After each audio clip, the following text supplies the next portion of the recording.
All right, folks, this is fun. During today's White House press briefing, a reporter confronted White House Press Secretary Karoline Leavitt over the fact that gas and grocery prices are skyrocketing on Donald Trump's watch, and Trump promised to cut gas and grocery prices on day one of his administration.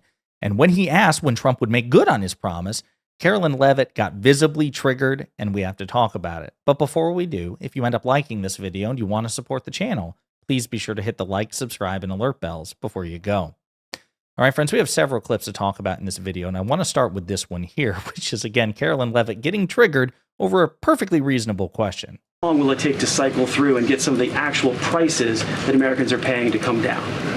Prices at the store and at the grocery pump? All of the above. Across the board, sure. Well, the president is doing everything he can, obviously, to reduce the cost of living crisis in this country as quickly as possible. That's why he signed a litany of executive orders across the board. In the first couple of weeks here, he declared a national energy emergency. He committed to cutting 10 regulations for every new one on the book. As you know, working for a Fox Business-related outlet, deregulation and energy independence are huge drivers of reducing inflation in this country. And I think Americans can be assured by the results President Trump had in his first term, when, again, inflation was 1.4% when he left office. Is it months or is it a year? And will Americans have the patience to wait for it? I don't have a timeline, but the president is doing everything that he possibly can to reduce cost of living for Americans at home.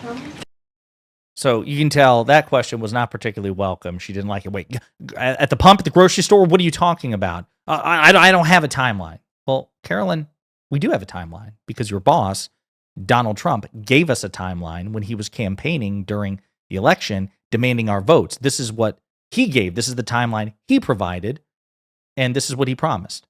Starting on day one of my new administration, we will end inflation and we will make America affordable again because the prices are too high. The prices are too high.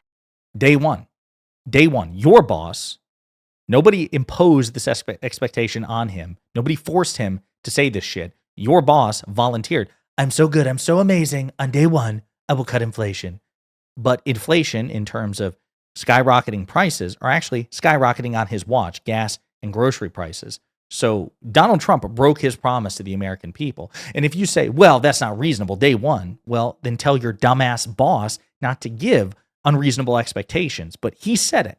And the American people and the media are perfectly right to hold him to his word, even though he is pathologically predisposed to breaking it. Now, this is not the first time Karoline Leavitt has been confronted with such questions. I want to play a clip from about 5 or 6 days ago, when she was asked a similar question over a similar set of facts. Sure. Thanks, Karoline. Can you guarantee that those tariffs won't increase prices for Americans, including at the gas pump and the grocery store? I think Americans who are concerned about increased prices should look at what President Trump did in his first term. He effectively implemented tariffs, and the average inflation rate during the first Trump administration was 1.9%. In fact, when President Trump left office, it was 1.4%. So President Trump is going to do everything he possibly can to cut the inflation crisis that the previous administration imposed on the American people, and he will continue to effectively utilize tariffs. If those tariffs do increase prices for Americans, will the administration reverse them? That's a hypothetical question, and the president is intent on ensuring that he effectively implements tariffs while cutting inflation and costs for the American people.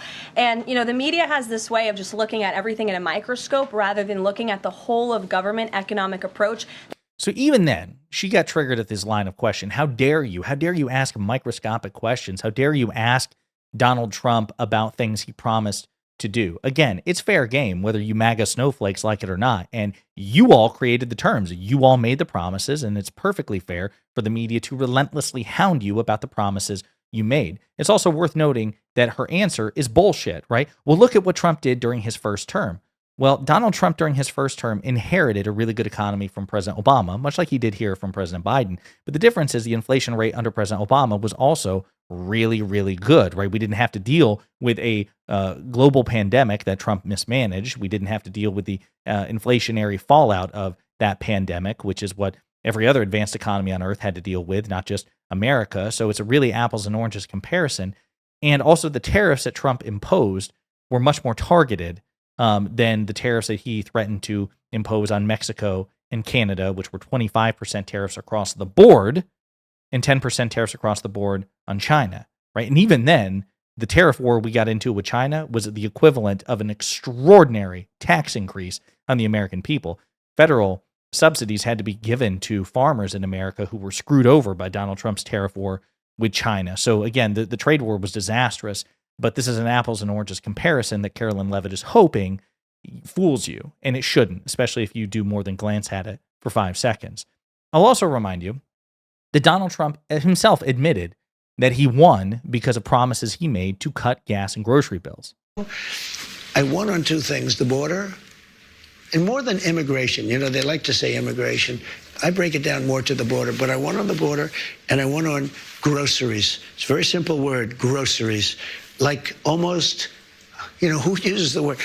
I started using the word, the groceries, when you buy apples, when you buy bacon. Now, I understand that was incredibly incoherent and stupid. And again, we've just made this man the most powerful man on earth. Nobody used the word groceries. I mean, it's like I created it, groceries. No, groceries is a word that predates you, and people use it all the time, you moron.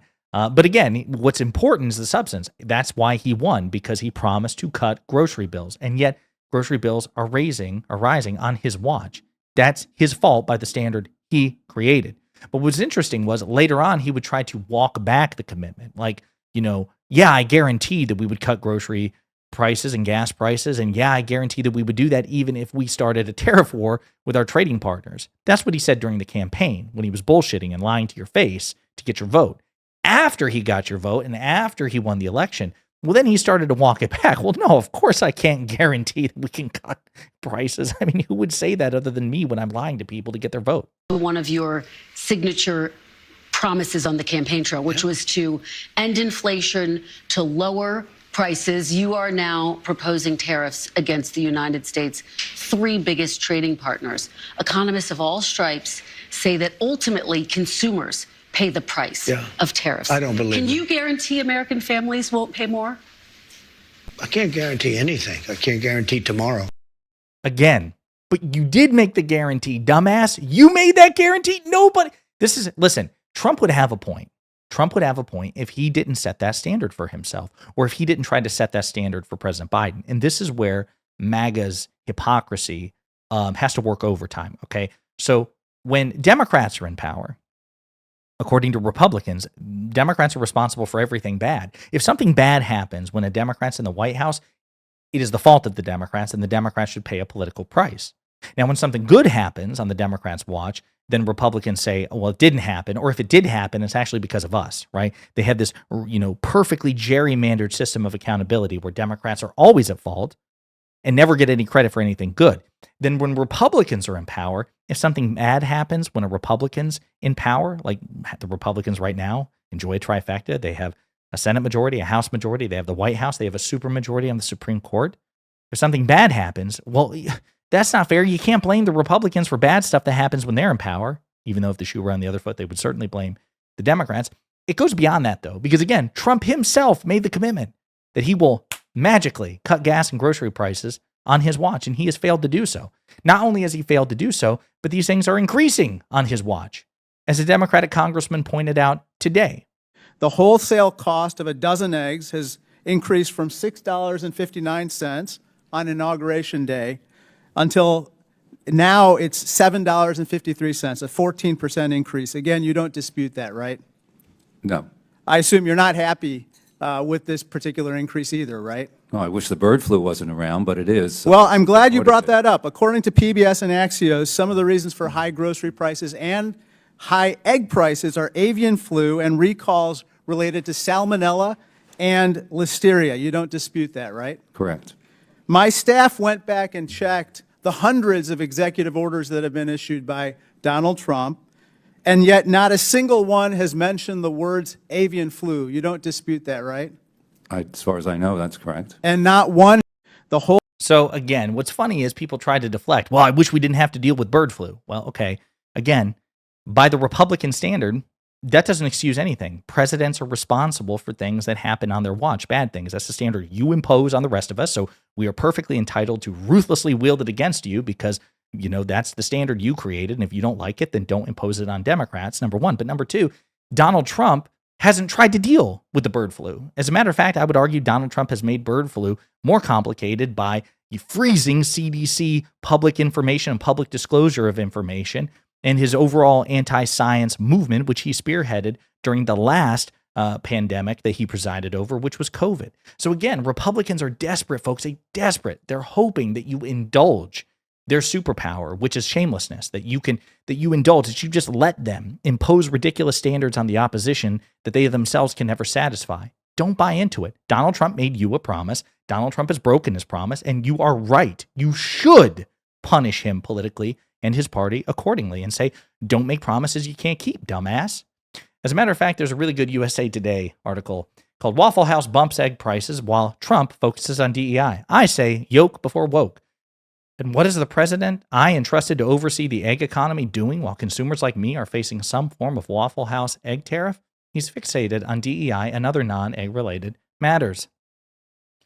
Waffle House has shown us just how badly Donald Trump is failing egg-centric Americans. Like many voters, I am a breakfast-oriented OVO voter, meaning I cast my presidential ballot for whoever I think will bring down the price of eggs. We OVO voters had our voices heard loud and clear in the 2024 presidential election.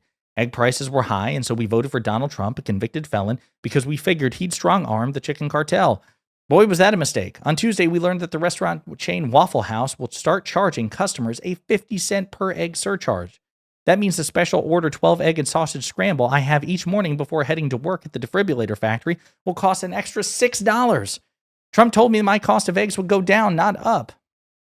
Waffle House officials released a statement that said, quote, consumers and restaurants are being forced to make difficult decisions.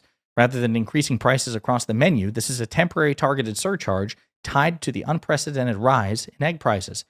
Excuse me, but I specifically voted for lower egg prices, not for an unprecedented rise in egg prices. The company blames the ongoing spread of bird flu, and the Associated Press reported bird flu is forcing farmers to slaughter millions of chickens a month, pushing egg prices to more than double their usual cost in the summer of 2023, and it appears there may be no relief in sight with Easter approaching. Blah, blah, blah. If I cared about the reason egg prices are high, I wouldn't have previously blamed President Biden and Vice President Harris for egg prices and then voted for the Republican presidential nominee.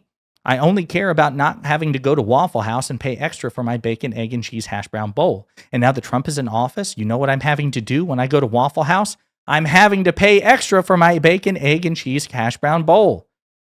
And what is the president I entrusted to oversee the egg economy doing while consumers like me face some form of Waffle House egg tariff? Well, he appears to be focusing on removing words associated with diversity, equity, and inclusion from government websites and getting thousands of government employees to accept buyout offers. I care about yoke, not woke, and unless those government employees are going to enter the private sector as large-scale chicken farmers or start laying eggs, that's a funny line. I don't care about the buyouts either. It seems that the bird flu is causing eggs to soar, and if egg prices were one of the top priorities of the people who put Trump into office, maybe he should be focusing on dealing with the bird flu crisis. Instead, he's focused on letting an unelected billionaire like Elon Musk take over the U.S. Treasury with his band of non-egg producing minions and making sure nobody ever says the word gender. Trump can dismantle the federal government and push America towards fascism and line his pockets all he wants, as long as I'm not having to pay more for eggs at the Waffle House. That's pretty much what I said with my vote in November, and I'd be a real hypocrite if I changed that view now. That was a very satirical, tongue-in-cheek USA Today op-ed, but it makes the point. By the standard that Donald Trump, Elon Musk, and MAGA Republicans, both elected and otherwise, established, Donald Trump is at fault here, and Donald Trump should be focusing on cutting gas and grocery prices, even though he's already broken his promise to do so on day one. We can and should hold Donald Trump politically accountable for it. It is the right thing to do, and we should laugh as MAGA Republicans desperately try to spin it otherwise. In the meantime, let me know what you think in the comments.